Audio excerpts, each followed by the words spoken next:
changed to the use of containers. Shadrach Miti, KTN News. Thank you, Shadrach Miti, for that report, and wish the candidates all the best. The grade 6 is supposed to join grade 7, and of course the KCPE candidates and KCSE candidates all the best. Now, away from that, and President William Ruto has vowed to cut down government expenditure by reducing travel expenses by at least 11 billion shillings. The president has asked members of parliament to support his mission in order to increase development expenditure. He was speaking today in Voi, Taita Taveta, when he launched the Voi Gemstones Value Addition Center, as Hezron Kimari reports. President Ruto has warned state officers both at the national and the county level against misusing public funds through unnecessary expenditures such as travel allowances.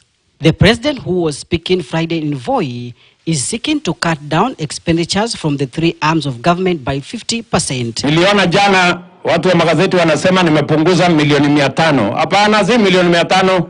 Nimepunguza bilioni 11 ya wale wote wanaosafiri kwenda sijui conference, wanaenda sijui workshop, wanaenda sijui benchmarking, wanaenda sijui kufanya nini, mambo ambayo hayana faida kwa wananchi wa Kenya. Tumesema safari itakayogharimiwa na wananchi wa Kenya iwe ni safari italeta pesa, italeta waegezaji, ama ilete manufaa kwa wananchi wa Kenya. Kama wewe unaenda kufanya kuzurura, ama wewe unaenda sokoni kwenda kununua marinda, ama kwenda kununua jeans, ama kwenda kununua viatu, wewe tafuta pesa yako, wewe uende ufanye hiyo kazi.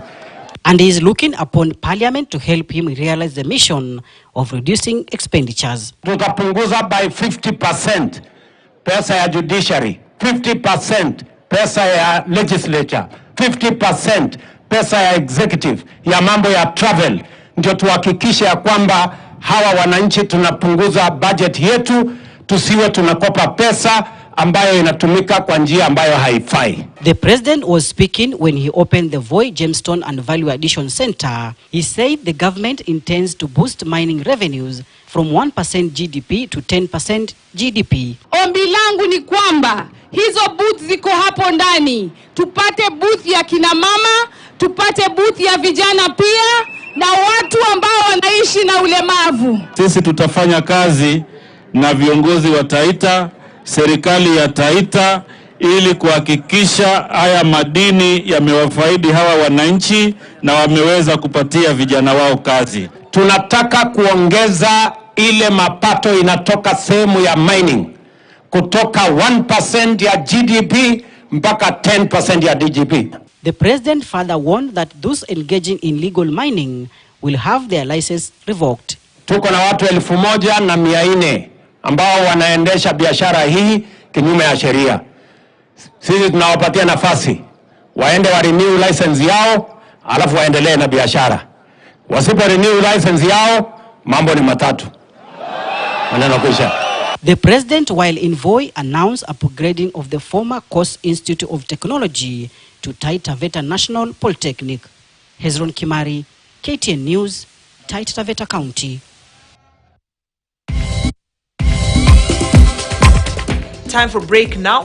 When we come back, we'll tell you details